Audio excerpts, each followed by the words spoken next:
喺早輪，我喺網絡上面個公仔箱入邊見咗個後生仔，佢利用屋企嘅廢物去做咗一套鼓，而佢打得都十分出色，我相當 like。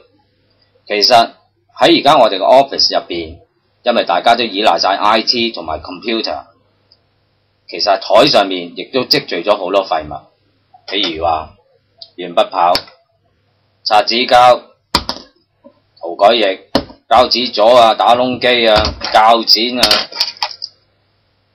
咩啊加魯粒冇用噶啦，係嘛？仲爭啲咩呢？叫埋啲秘書入嚟差唔多，講笑啫，我唔認真。其實我可以利用頭先所講嘅廢物去做一套鼓，而打出嚟嘅聲亦都相當唔錯嘅。咁我而家就為大家示範下，就試下啲擦紙膠聲先。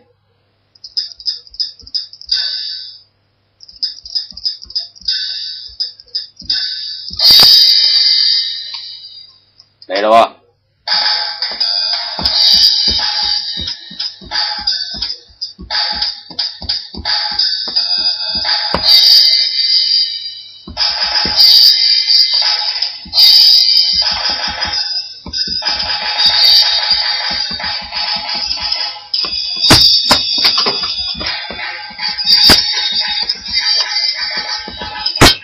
你搞到啲文具飛起先嗨啊！